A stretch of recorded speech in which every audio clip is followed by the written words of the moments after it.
So it's a beautiful day this morning, but I guess we just wanted to do a quick video. We're debating on whether or not we should go to convention. I don't know what you want to say about that. Anything off the top of your head? It's just coming up soon. It's just this weekend from when we're recording this. We have reservations. Yeah, We usually reserve as soon as they come out, as most witnesses do. Yep. And so it's like, do I cancel the reservations so that way I'm not charged? You know, if we're not going to go, I have reservations, so. But it's kind of this tough decision whether or not we're going to go, because at least personally, in some ways, I feel like Jeremiah, when he said his heart was boisterous within me, I don't think I understood what that meant, but after this, I think I do hear Jeremiah speaking against God's organization, and there's, he wants to be around because of, being a servant of Jehovah, but at the same time, he gets this, at least for me, I get this like nervous anxiety as if I'm on some sort of a caffeine high. Kind of reminds me of the first time before I ever started drinking coffee and going to a coffee stand. And I went with a brother who I knew pretty well as I became a witness. And he's the one who found me in the door-to-door work, in fact.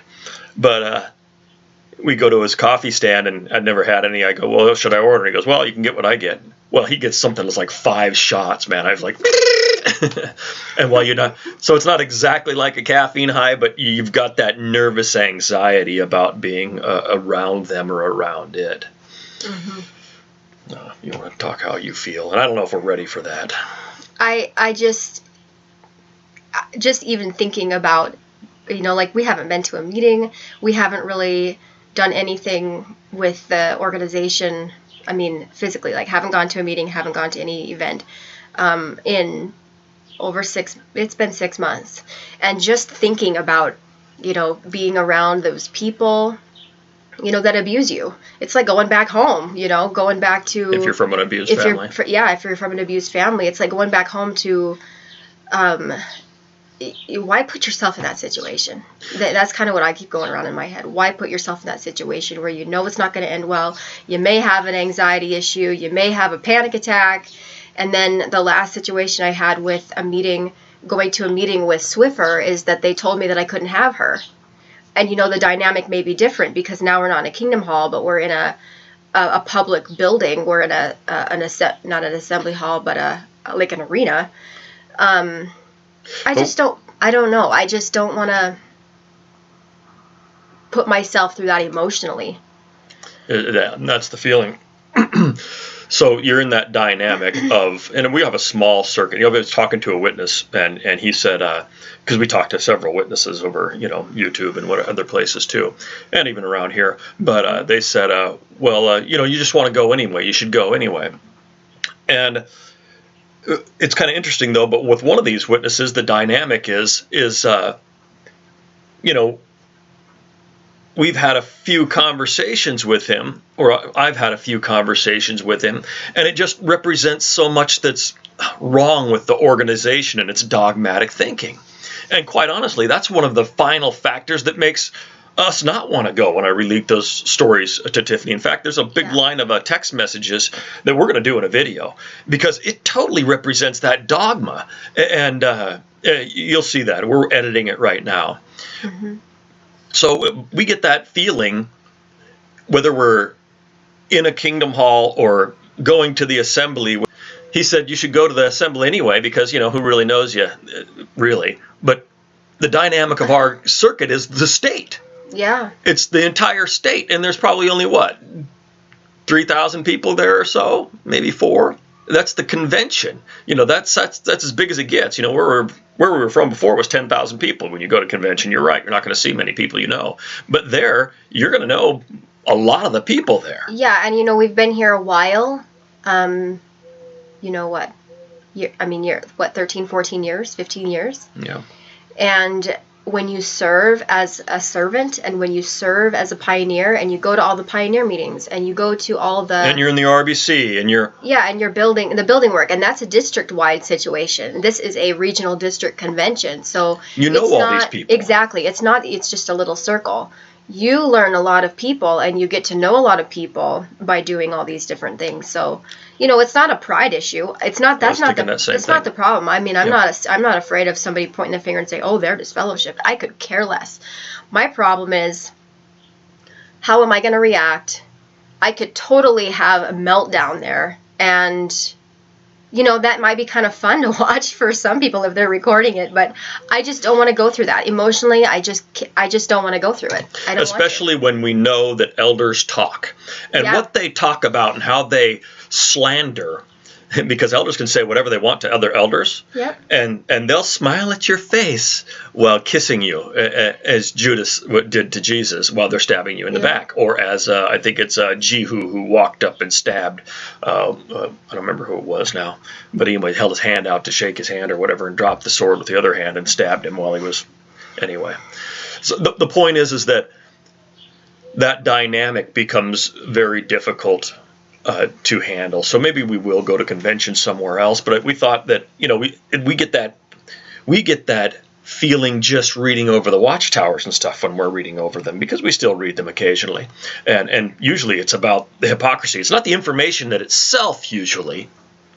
It's the hypocrisy in the information.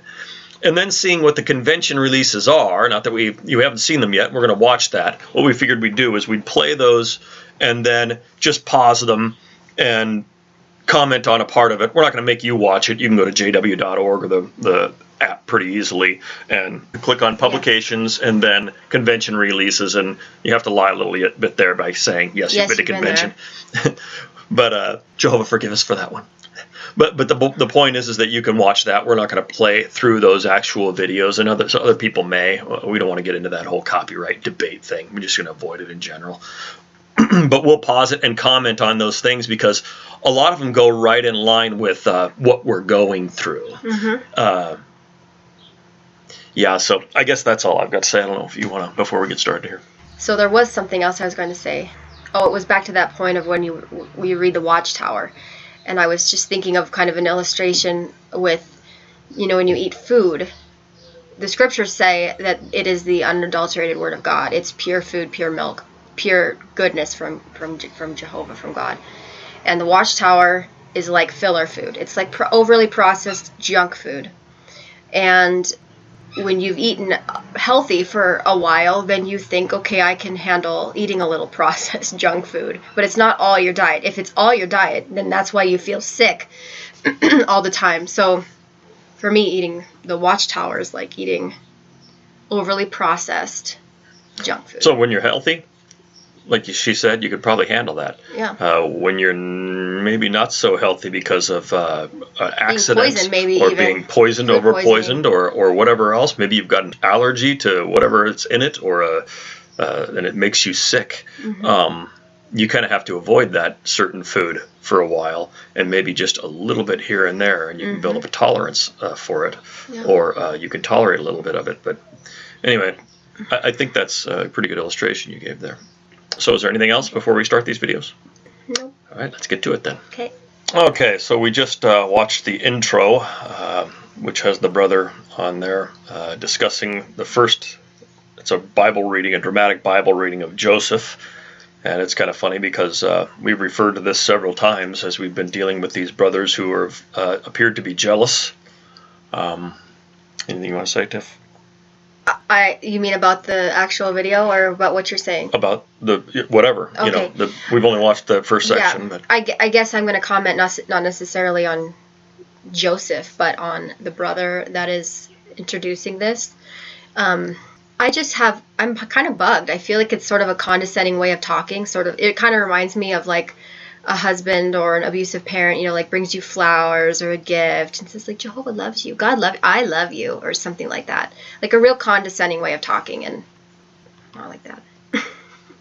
Yeah, it sort of disgusts me a little bit to hear them talk about injustices, because on the one hand, you love what's being said. I remember when we were starting to first go through this whole situation, there was an article about injustice. And actually there was a brother in the Watchtower that kind of looked like me, and he's kind of looking down, kind of grimaced, dejected about what's going on, about the injustice that's going on.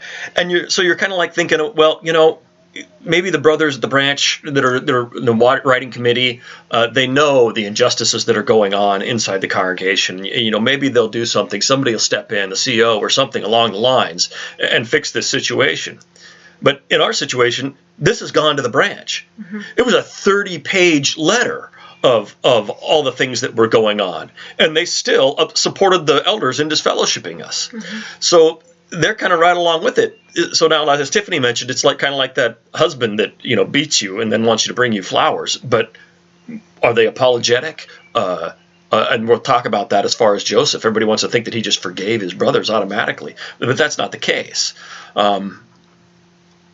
Anyway, the branch knows it all, what happened. It was, like I said, it's in that letter. So going through this type of thing just sort of irritates you when the brother starts talking about, are you going through injustices? Yeah, caused by your hands. So anyway, anything else? Not right now. Okay. Okay, so we get through the first part of the Bible reading where it's Joseph's brothers hate him because he brings a bad report. Brings a bad report about them, and that, like I said, a lot of this sounds familiar. We don't claim any. The things aforetime were written for our instruction, and quite honestly, as we go through situations in life, we look at certain situations in the Bible because human caricature hasn't changed over the last thousands of years. It's pretty much been the same, and you can find similarities in those things is all we are saying. And in this case, I wrote to those elders and told them about some of the things they were doing that I didn't feel were right, and I've talked with them about things that I think that they were doing that weren't right. So that's kind of a similar situation there. But I think my main thing is what's the motive in doing this? Because there's always like this double thing that could be going on. And usually if it's the governing body that's heading up, or they're the ones being protected in this whole thing. What do you mean motive? Motive in presenting this as a release? Yeah. Okay. So in other words, the governing body is saying, at some point in the Bible reading there, it says, are you really going to make yourself king and rule over us? And his brothers got jealous. So is that the governing body? Is the idea that the governing body is actually going to be ruling over us and everybody else who is jealous? If so, that is a horrible misrepresentation of what the scriptures are teaching, and even in what the religious doctrines are. Because all of the anointed are going to be in the heavens ruling. So that would apply to all of the anointed, not just the governing body. And moreover, who throws them into prison? Who throws the governing body outside? Who throws them into a cistern? Who sells them off? Who's doing that? If that's their angle. But on the other hand, individuals such as myself who stand up for righteousness and bring a bad report about the things that are going on, that get disfellowshipped, thrown in the cistern like Jeremiah or Joseph, and then get sold off to Egypt, as the account of Joseph talks about, they're the ones who are really abused in this whole thing. And why would the brothers be jealous? Because they love righteousness. I think Psalm says of Jesus Christ, or at least it's applied to Jesus Christ later, that, or you loved righteousness and hated lawlessness, that's why I've loved you more than your companions. So we got through this next section, which takes us about to the 8-minute mark. And what's kind of interesting in there is, again, similarities in situations. Reuben stands up and says, no, we don't want to do that. Let's not kill him.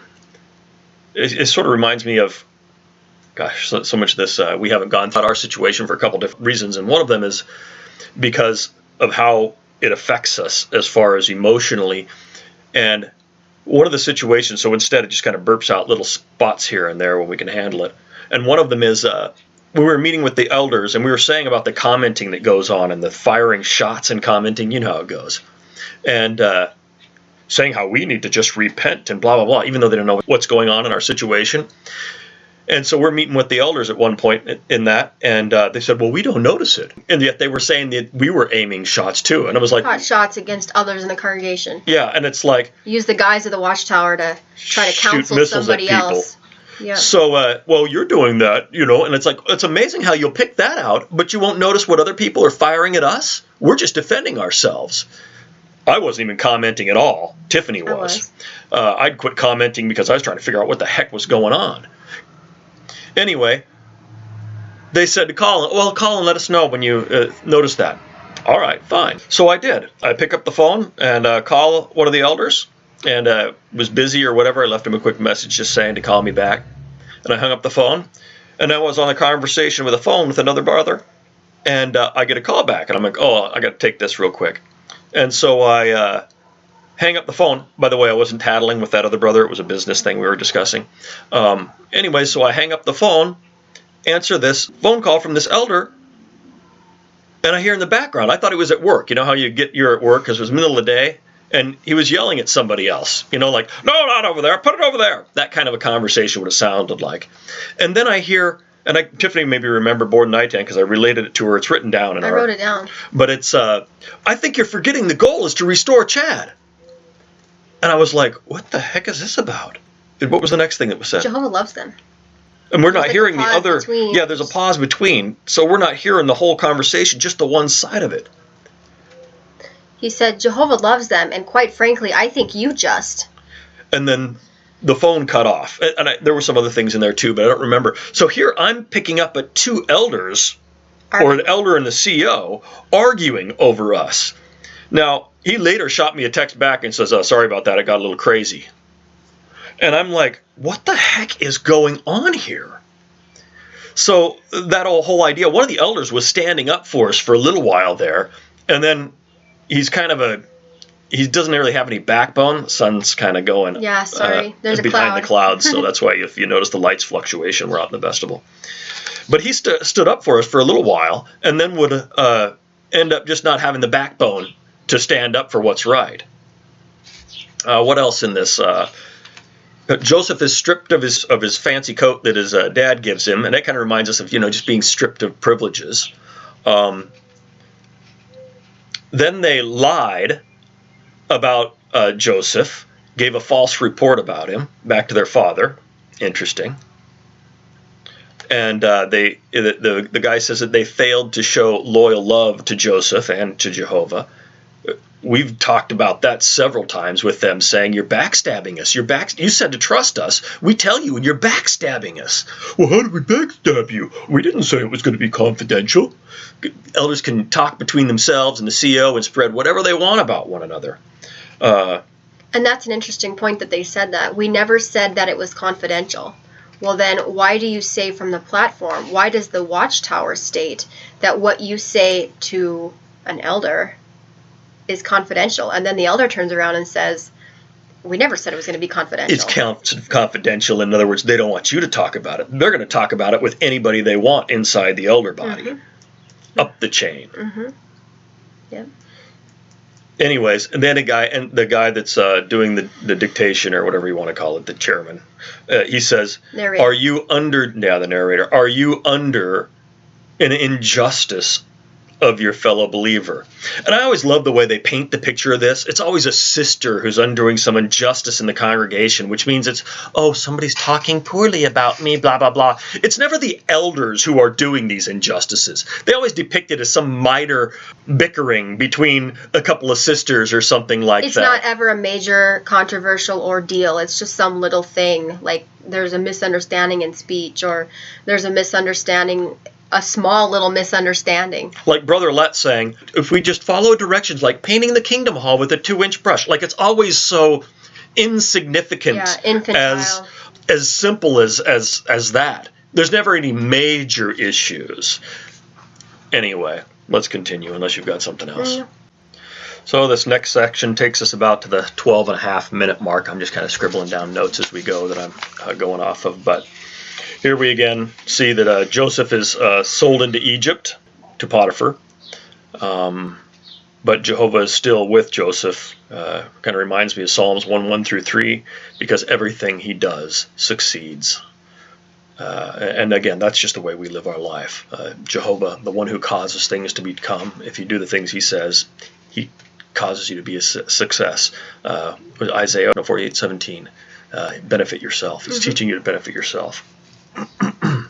Anyway, as going through this again, my heart's just getting boisterous, getting worked up because of the injustice and the things that are going on. We haven't even read through our own situation and our 30-page letter and all that stuff. We haven't even touched that stuff since we've been disfellowshipped. We just had to put it all away. My brain was mush after that. Sorry. We got to stop for a second. All of our phones are going off because there's an alert. Must be a tornado or something in the area. No, just an Amber Alert. Oh, okay. Somebody's stealing somebody else. All right. We ready? You said we haven't read our 30-page appeal. Okay. Yep.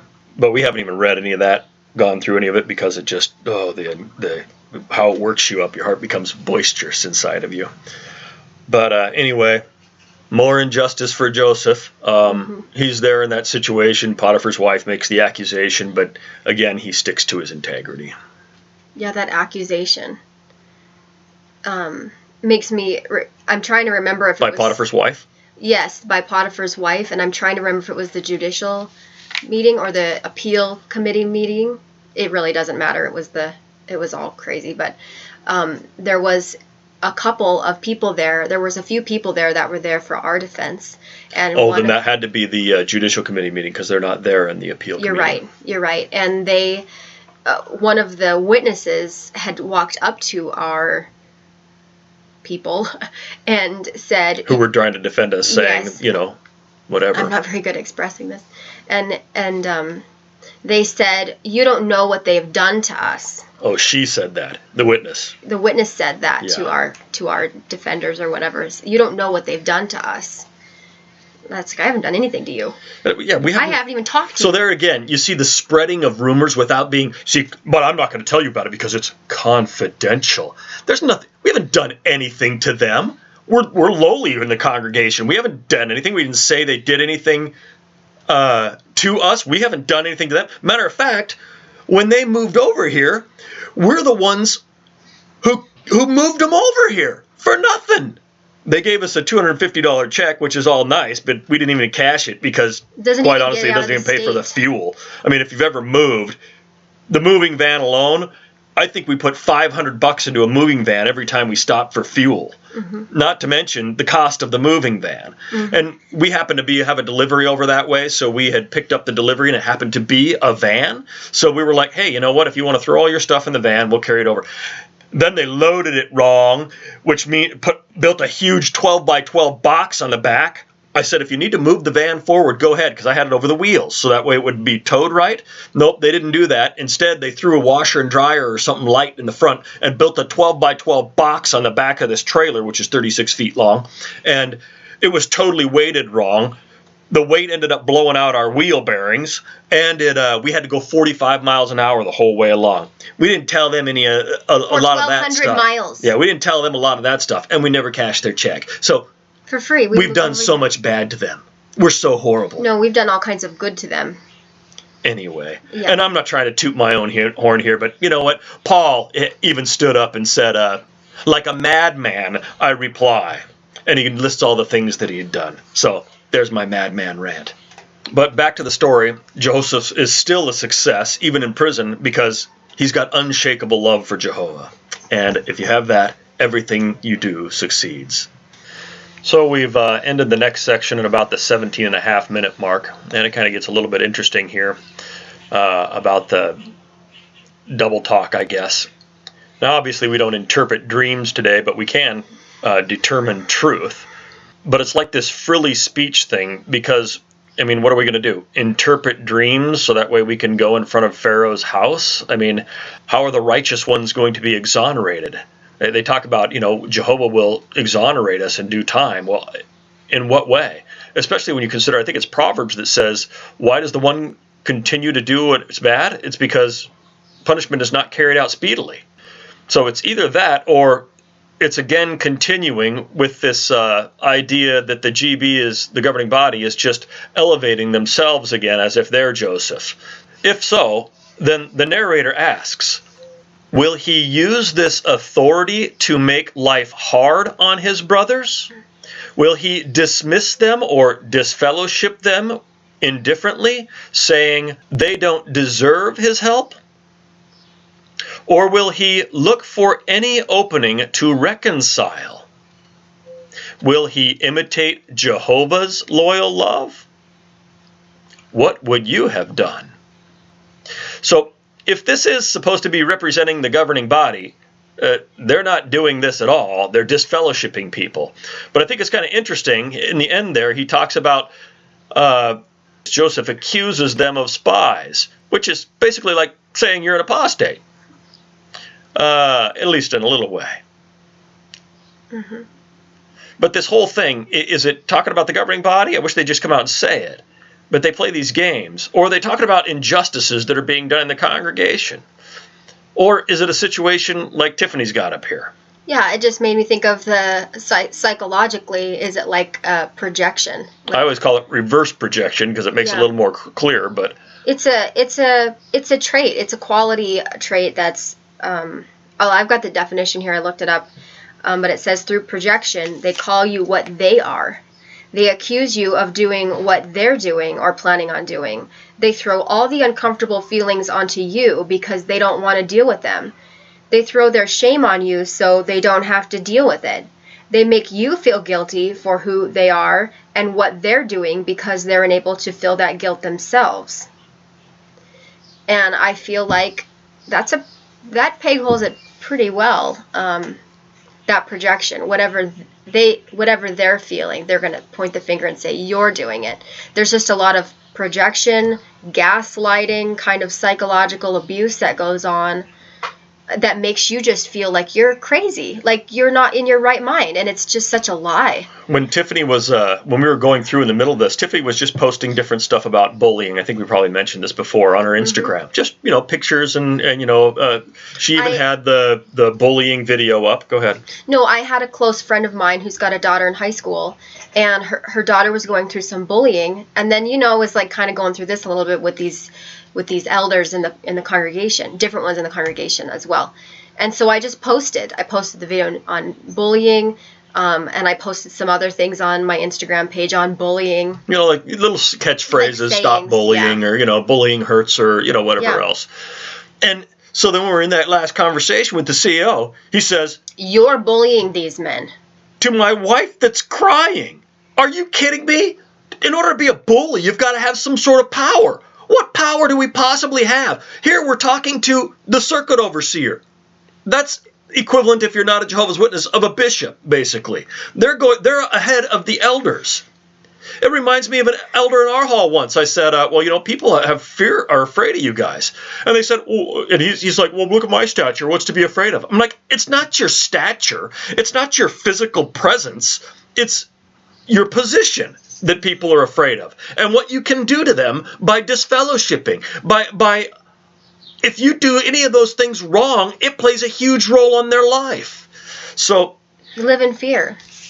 Yeah. You live in fear. People live in fear. So I don't know if this is another attempt at a projection and defending the governing body and how they're like Joseph, or.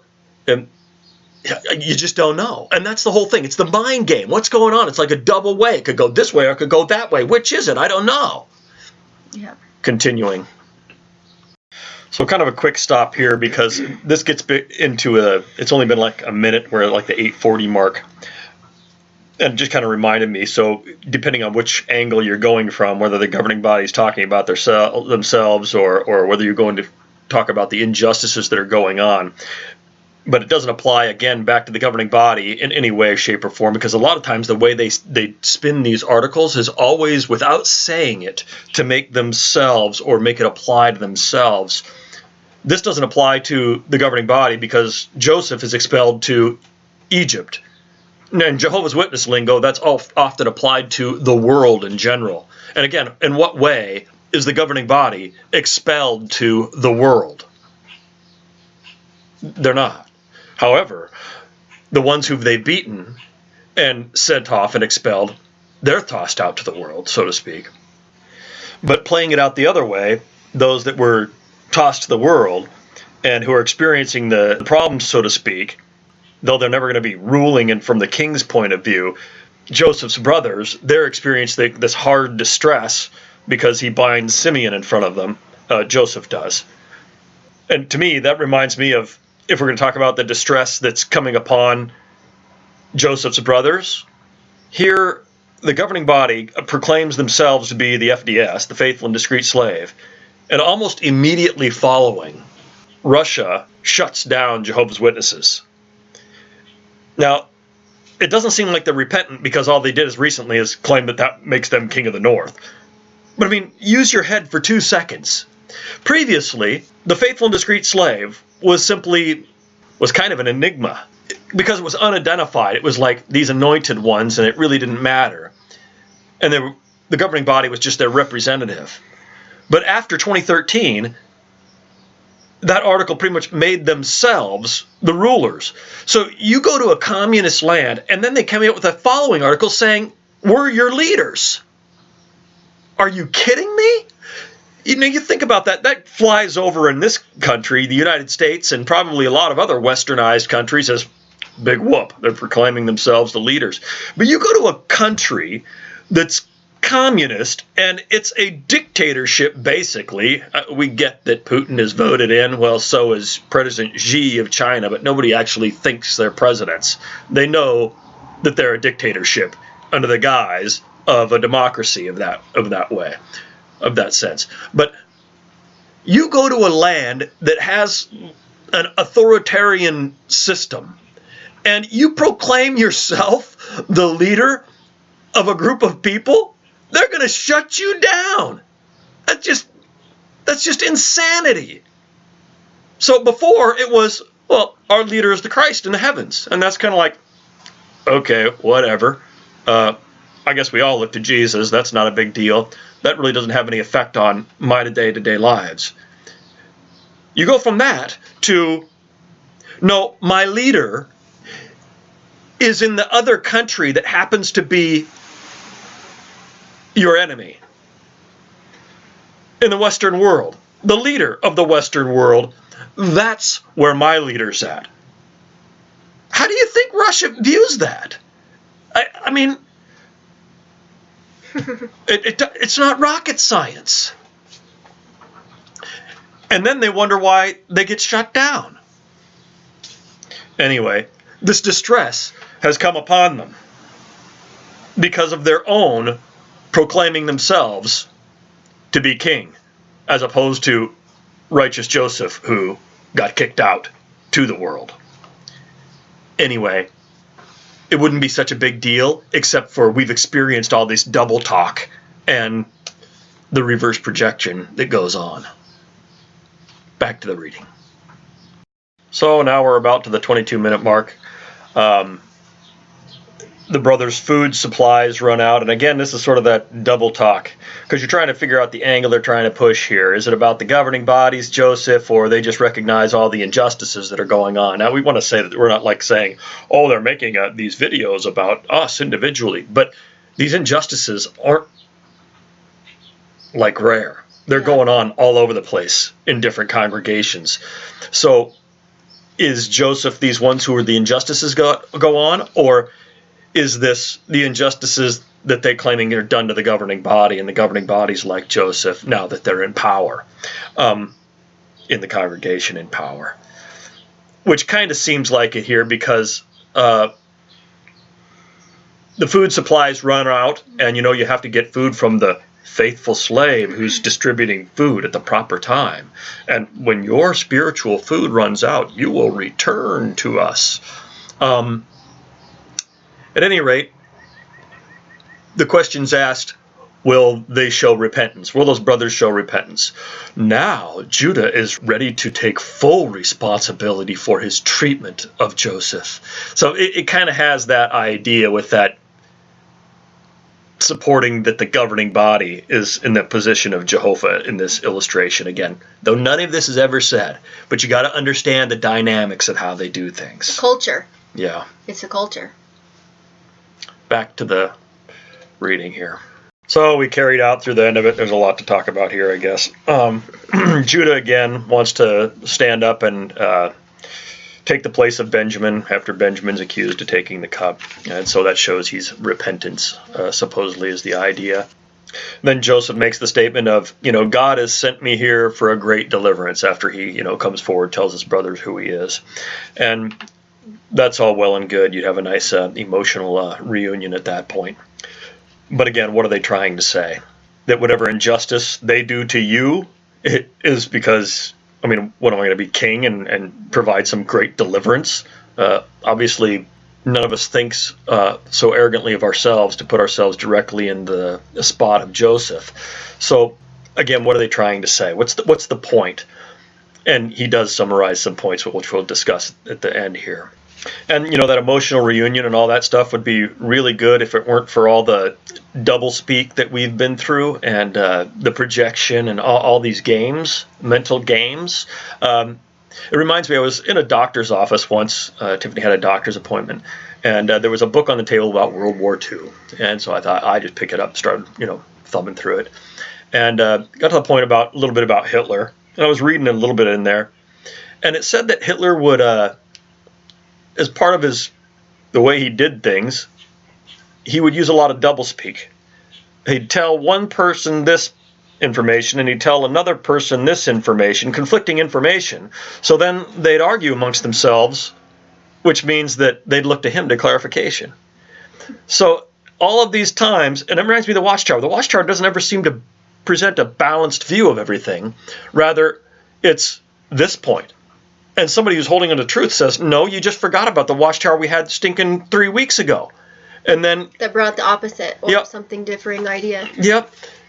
I specifically I remember one Watchtower that said there was no visible representation. And it reminds me of this because the brother of the narrator talks about Egypt continued, or the Israelites continued in Egypt until they actually exited through the Red Sea. But in that Watchtower, it had said that there was no visible representation. Jehovah was behind Moses when he led the people out.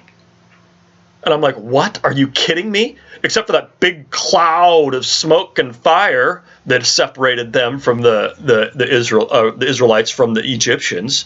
So in our judicial committee meeting, one of the elders says, well, why would you even say that? Because it's true. What they're saying isn't true. It's true. There was a big fire, a huge visible representation. And I think it's Corinthians that says that the rock mass, or the Christ, was in that smoke and fire. In any case, I said it because it's true. And what they said was not true.